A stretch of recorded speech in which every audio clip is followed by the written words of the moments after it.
Pokażę Wam w tym filmie roślinki, które kupiłem w Biedronce. Trochę Wam o nich opoopowiadam. Będziemy potem przesadzać te roślinki i do dzieła. Na pierwszym planie tutaj mamy tą alokazję Mecholicjane Frydyk variegata. I tak, ja do Biedronki rzadko chodzę, a tak od święta sobie pomyślałem, że sobie wejdę. Mam tą alokazję, kupiłem ją w Biedronce, już Wam mówię, we wrześniu tamtego roku. I tak po prostu sobie stwierdziłem, że sobie ją kupię. Coś tam z alokazjami robiłem, tylko że ja uprawiałem te o wiele prostsze alokazje. A ja wiedziałem, że to jest trudniejsze, ale nie wiedziałem jeszcze jak bardzo. Kupiłem ją sobie, było bardzo zimno wtedy, nie miałem żadnej reklamówki ani nic. I nie kupiłem reklamówki, bo ja nie lubię kupować reklamówek. Wziąłem ją tak jak była i poszedłem z nią do domu. Bez żadnego okrycia, bez niczego. No i powiem Wam szczerze, że po kilku dniach tylko mi jeden listek odpadł. I potem po prostu zacząłem sobie szukać po internetach i widziałem, że tak powiem potocznie wszyscy na YouTubie ostrzegali, tak potocznie mówię oczywiście, jaka ta okazja jest trudna, żeby jej w Biedronce nie kupować.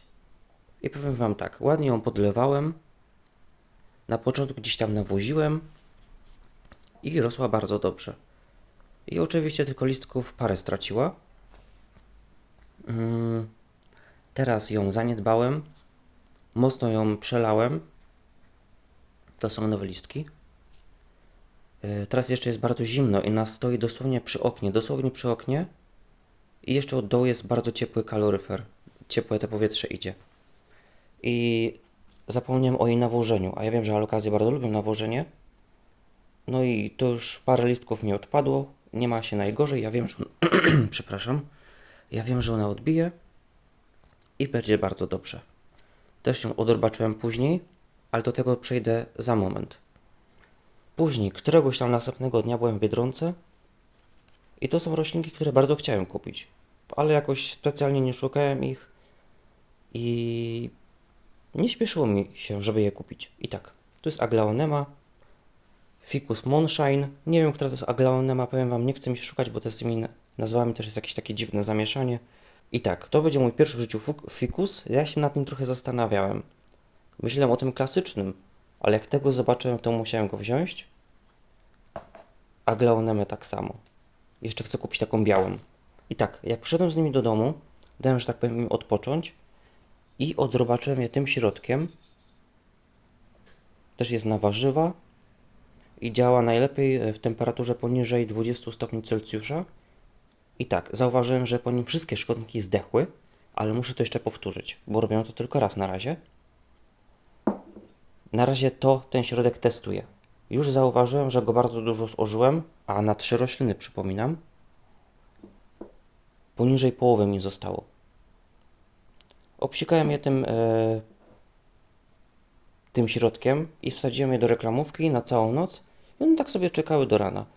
Oczywiście tak miało być, ale miałem na 6 rano do pracy i tam po 14 przyszedłem z pracy i dopiero wtedy się nimi zająłem. Ale to nic się nie stało. Tu były jakieś wciornastki, ale już ich nie ma. Ewentualnie tu jakieś martwe zostały, bo są takie bardzo ciemne, jak je dotykam, to po prostu są takie suche i odpadają. Widzicie, nawet nie przytaram tego od dołu. I więc tak, no to lecimy i przesadzamy. Zanim jeszcze zaczniemy, słuchajcie, tutaj mam jeszcze taką fajną donicę z roślinami. Takie najprostsze rośliny wytrzymają taką niewielką ilość światła, bo tutaj nie mam mocnego słońca. Teraz najmocniej operuję. Mam tutaj epipremną, gdzieś tam jeszcze jest trzykrotka, była jeszcze zielistka, ale ją przelałem. Nie wiem jak ja ją przelałem, ale w tej donicy ją przelałem, słuchajcie. To się prezentuje tak. I korci mnie, bardzo mnie korci, słuchajcie, żeby kupić sobie jeszcze jedną taką aglaonemę i sobie ją po prostu tutaj gdzieś dosadzić. I kolorystycznie ja myślę, że też to będzie bardzo ciekawie wyglądało. Dobra, pójdźmy teraz do nagrywania na stole. Jeżeli chodzi o podłoże dla moich roślin, czyli aglaonemy i fikusa, to mam zwykłą ziemię do roślin doniczkowych, na taką najzwyklejszą. I tutaj mam jeszcze moje resztki perlitu. Tutaj jest spagnum, jakieś resztki, takie podłoże do storczyków czy starej ziemi, która mi się tutaj jakoś dostała. I to wszystko sobie ładnie wymieszamy. I tak, jeżeli chodzi o kryterium teraz, jak wybieram rośliny, jak kupuję rośliny, to znaczy, jak jestem w sklepie, to przede wszystkim ja już nie kupuję roślin, które są super piękne, cudowne, a potem brzydko wyglądają, bo są za bardzo wymagające. Teraz biorę takie rośliny, które wiem, że mało potrzebują, które nie będą zaraz brzydko wyglądały, bo są na przykład potrzebują tam wysokiej wilgotności powietrza, czy dużo światła, czy nie wiem jeszcze czego, a ja bardzo chcę, żeby te rośliny cieszyły oko i ładnie wyglądały. Przykładowo, jak to, co stoi tu. To ma ładnie stać, to ma ładnie wyglądać, a nie, że to jest jeden suchy badyl z 3 żółtymi liśćmi. No, takie coś mi się bardzo nie podoba i po prostu nie chcę się męczyć, nie chcę się denerwować, a chcę, żeby to wszystko bardzo ładnie wyglądało. Żeby nie przelać mojej aglaonemy, a wiem, że jestem do wszystkiego zdolny, tutaj mam moją doniczkę taką z terakoty i ona będzie tutaj będzie się pięknie prezentować. Przepraszam, jeżeli będę się jąkać. Jestem po 2 nockach. Ups. No, w sensie pracowałem w nocy. Tu już mi coś tam kapło na podłogę. Ale to nie szkodzi.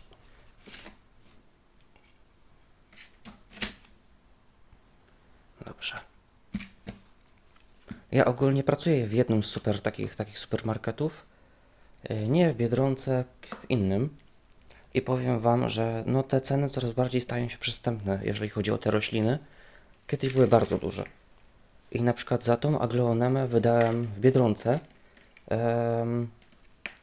Tam było 13,99, gdzie na przykład chodziłem do Leroy Merlin, no i to potrafiło być no 60 zł, 50 zł za jedną taką roślinkę, może odrobinkę większą, ale wiadomo, że też się liczy rozmiar doniczki. No i po prostu mi się to nie opłacało. No chciałem strasznie kupić te aglaonemy, no ale szkoda byłoby mi wydać tyle pieniędzy. O, patrzcie. Te już są takie bardziej mięciutkie te korzonki. Albo mi się wydaje, ja nie wiem. Ma takie fajne, grube. No i co? No i to się staje takie bardzo zachęcające. Tylko właśnie najlepsze jest to, żeby te rośliny były jak najświeższe.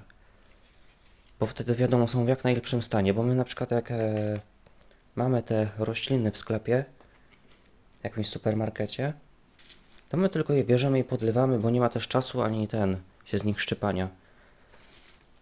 Żeby się na nie szczypać. To jest dużo innych rzeczy do zrobienia. One też tam nie mają normalnego dostępu do światła, tylko to właśnie to sztuczne światło, które jest z góry, nie jest intensywne. Często też są te rośliny przelewane, są w tym cholernym włóknie kokosowym i są tam narażone na jakieś przeciągi, jeżeli stoją bardzo blisko wiatrołapu i tego typu miejsc. Pięknie wygląda. Mnie się bardzo podoba, jak ona w tym wygląda. Wiecie co? Nie wiem, czy sobie ją postawię na parapecie, czy właśnie obok gdzieś tam obok tej draceny, co Wam teraz pokazywałem, tej szarej dużej donicy. Bo ten kolor mnie strasznie korci, żeby go tam umiejscowić. Będzie ładnie wyglądać. Jeżeli chodzi o fikusa, mam taką doniczkę, to jest doniczka właśnie od alokazji. Widzicie, takim szajsie. No, chociaż dobrze, że to miałem suche, a nie wilgotne, byłoby gorzej. No i tam cały czas idzie te ciepłe powietrze. To sobie zostawię. Się przyda. Na przykład do rozsad na balkon. I tak. Dobrze, że były w tym. Na parapecie, gdzie jest grzejnik, bo mi przynajmniej nie zgniły. A te podłoże jest takie bardzo zdradzieckie. No, fikus ma takie strasznie cienkie korzonki. Ja Wam mówię, to jest pierwszy fikus w mojej uprawie, bo jeszcze żadnego nie miałem. A cały czas myślałem właśnie nad tym, czy sobie jakiegoś nie zakupić.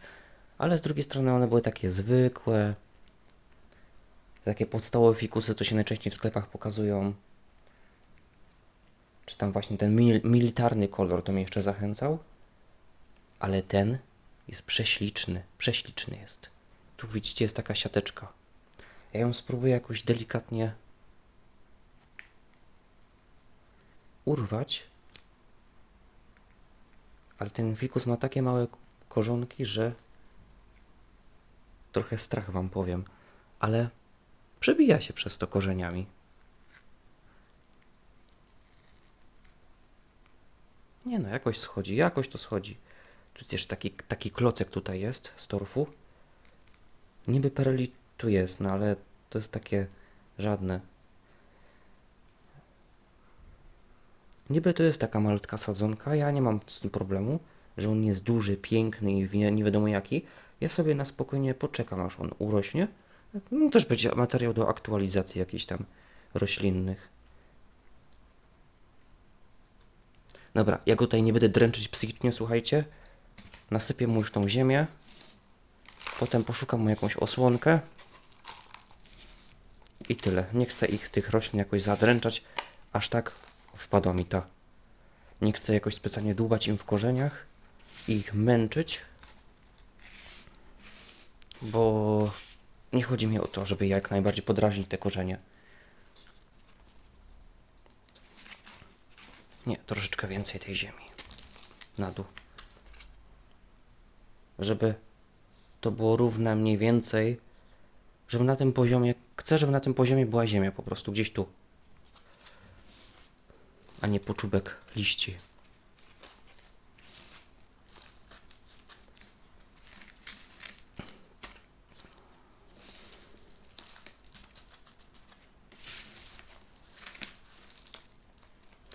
I przez to, że te rośliny kosztowały tak malutko, właśnie te 13,99, jeżeli mi któraś z nich umrze, to nie będę czuł aż takiego wielkiego rozczarowania, no bo wiadomo, dużo na tym nie straciłem, chociaż roślinki są bardzo ładne. I fajnie by było, jakby się przyjęły. I tak, ja im sypię tą ziemię, tak jak mówiłem, do konkretnej wysokości. Pokazywałem przed chwilą gdzie i leciutko, nie mocno dogniatam tą ziemię. A jeszcze troszkę dosypię. Jak takie mam bryłki, też je rozwalam. Albo tak ostukać mocno. Znaczy mocno, no mocno nie zaszkodzi. Żeby ta ziemia tutaj, żeby tu nie było tych pustych przestrzeni. I leciutko dogniatam. No i to jest całe. Już gotowe. Poszukam jeszcze osłonki.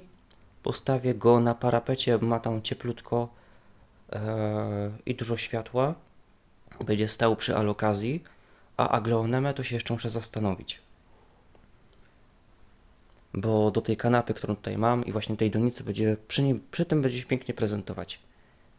No, to wszystko, dziękuję wam bardzo. Tu jeszcze zapraszam na ten film i do zobaczenia.